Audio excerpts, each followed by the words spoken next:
Please join me in warmly welcoming to Great Falls and the C.M. Russell Museum notable scientific illustrator Joseph Tomelleri.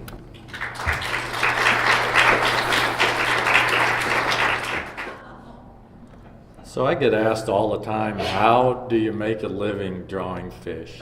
How do you get by?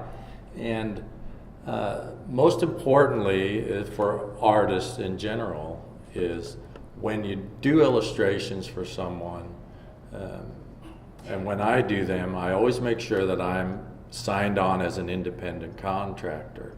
That way I can designate that I'll own the original art and that I would own the copyright work, the copyright to the art also. And some companies or some universities want you to be on as work for hire, and if you sign on as a work for hire, then the group that you're working for will pay you a little bit more up front, but they will own the copyright to the work.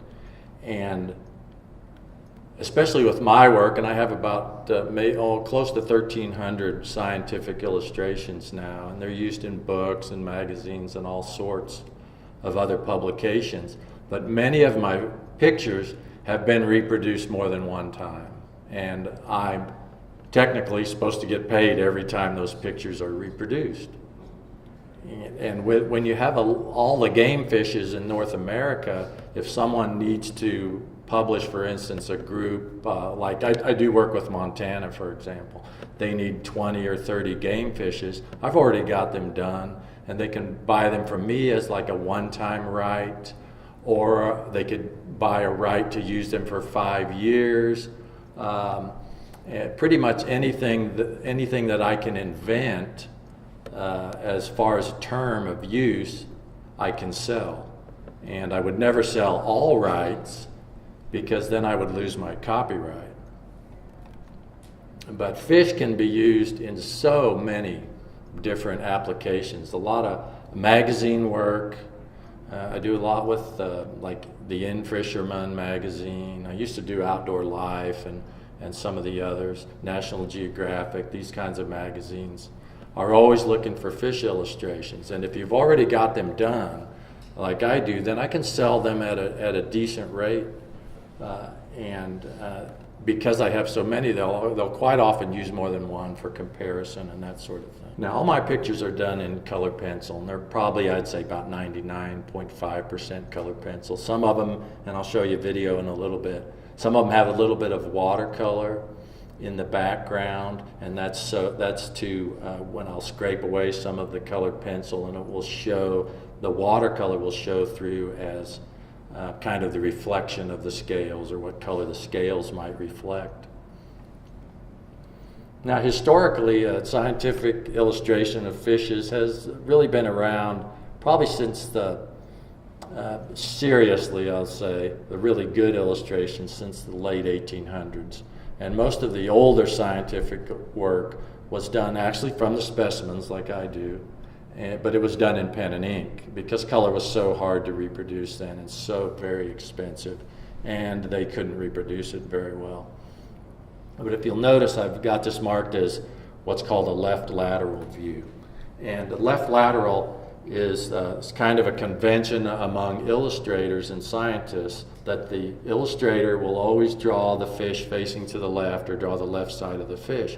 And that's because scientists, when they would do work on the specimens, like if they wanted to pull a scale or pop off the gill plate to see how many gill rakers were in there, they always had to do that. They did this on the right side of the fish, and sometimes they'll take plugs of flesh out, or sometimes they'll clip a fin off.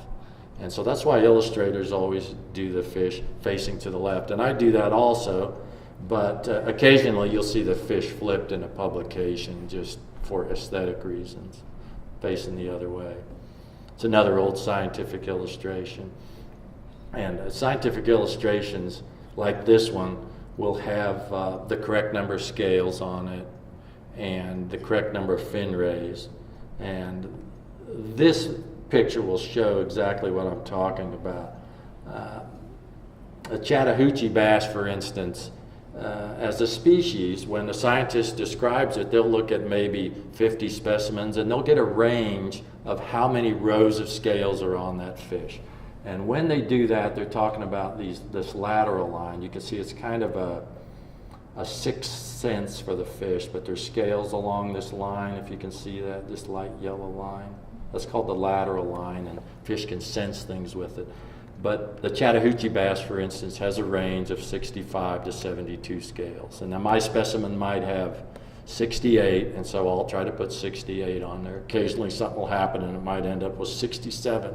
But as long as it's within that range of 65 to 72, it will be a Chattahoochee bass. But if I were to draw it, for instance, because I was lazy, let's say, well, I'll just draw 50 scales because it's a lot faster, then it's not a Chattahoochee bass anymore. And for a lot of species like minnows, these sorts of counts are really very important because minnows are very similar. There's about more than 100 species in North America, and some of them are down. The descriptions, the scientific descriptions are this minnow has 34 to 36 scales. Well, its closest relative might have 36 to 38 scales, and it might have a certain number of fin rays. And so, as this picture shows, I've got to count the spines in the spiny dorsal, the rays in the fins. They're kind of light bony cartilage structures in there. And then I've also got to know the scale patterns. If you notice like this, the scales follow the lateral line, the shape of the lateral line above the lateral line, but below it, they're in a straight line. So all of the fish have different patterns. The size of the scales on the cheek and the opercle can be different. And also, where I've got the little white dots, these are also counts I do. From the lateral line up to the spiny dorsal fin, the fish might have typically 8 scales.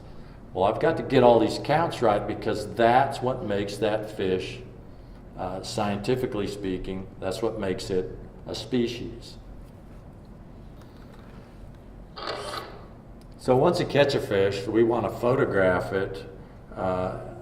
If we can't get it as soon as we catch it, sometimes we'll have to keep it in like a clear plastic bag, or maybe over in a little pool on the side of the creek, so the fish won't change color. If you put them in, for instance, in a light bucket, they'll generally lighten up and they'll have colors that would be what you'd call abnormal.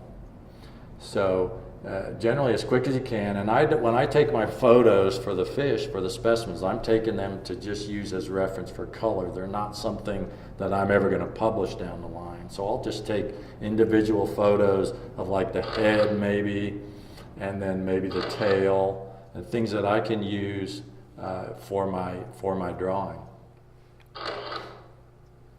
This would be the sickle fin that the photos were of, and the drawing is sometimes going to be, for really big fish, it's going to be smaller than life size, and for tiny fish like 2 or 3 inches, the drawing, that I'm going to have to blow that fish up so I can get enough detail in to delineate all the scales and the fin rays and those sorts of things. So generally minnows are done about 3 times life size. A salmon might be 60 or 70% of life size, just depending on how big it is. This is I'm just show you a few examples, some of the prettier fishes that we encounter. That's the bleeding shiner from Missouri, and that's a finished drawing of that fish.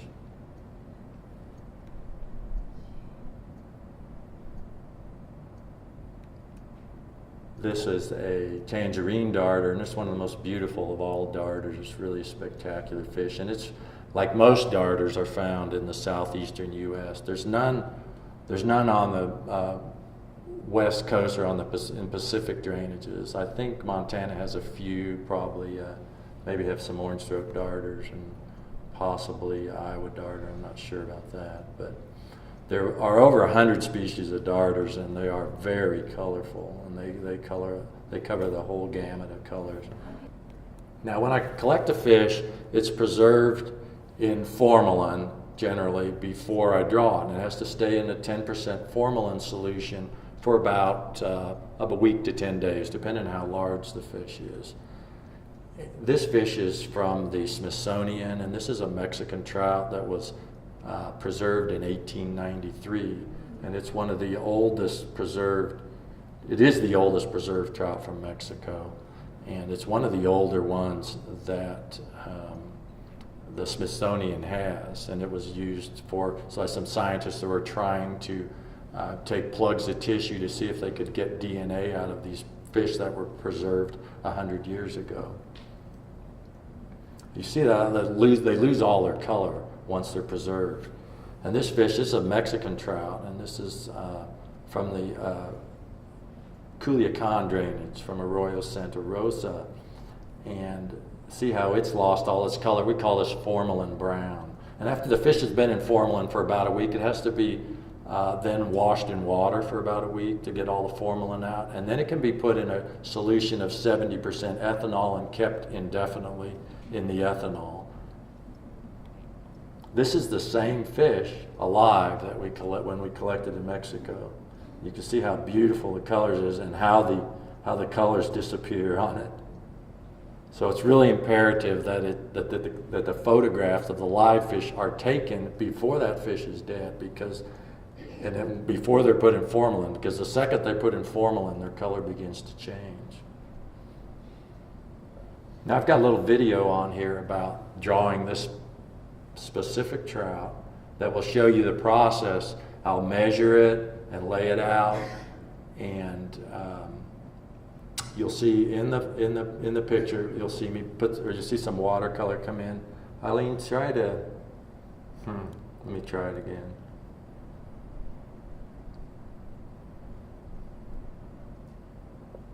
Bring it up a little. There it is.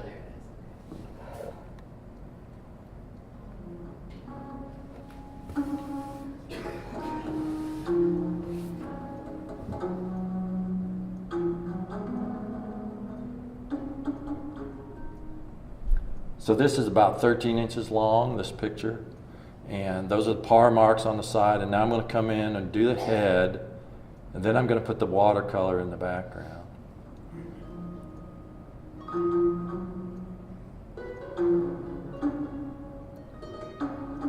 And again, the watercolor will be, you'll see here in a second, after I get these colors burnished and flat like I like them, you're going to have to look really close. I'll be starting to scrape the scales into the back here just a second, and just one at a time. They're coming in. This fish has about 162 rows of scales. And the watercolor will show through those scales and create a sort of a reflection.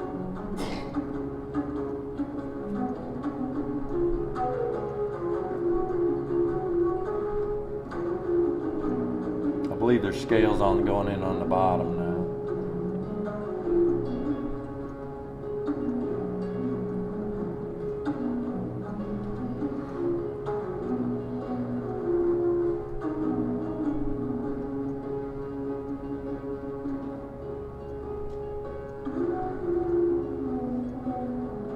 And that's probably maybe about 45 hours, 45 to 50 hours to draw a trout like that.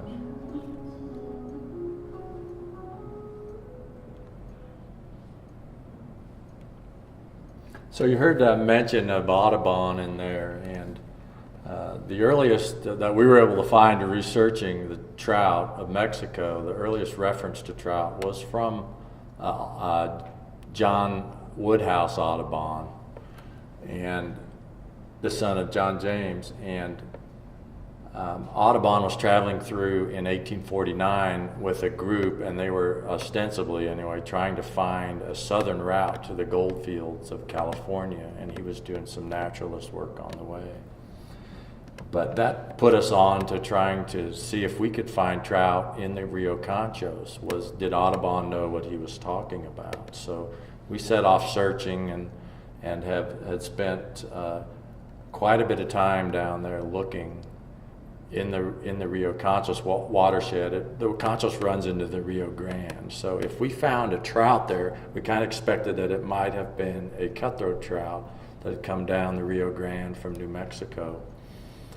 So we made these flyers and passed them out to people, and many of them would say, yes, there's trout around here, or there used to be trout around here. And most of the folks we're talking to are the native Indians generally, because they've been pushed high up into the mountains in Chihuahua by the Mexicans.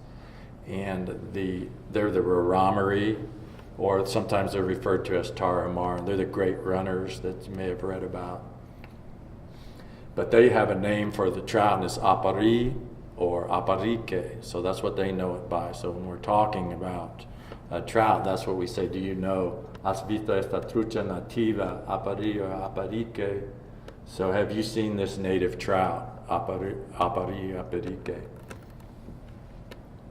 And eventually we found one on our third try in the same arroyo. And after we had searched in some 30 different streams and had come up empty. We're trying to get him to say, why don't you just raise the native trout instead of the rainbow trout? Because then if they escape into the stream, it doesn't matter. And in short, I'll fast forward here to what we're talking about. But in the meantime, so the western slope of Mexico on the Pacific slope, of course, the Conchos again is on the Atlantic, where we found 2 new species of trout, one in the northern Conchos and one in the southern, since we continued to move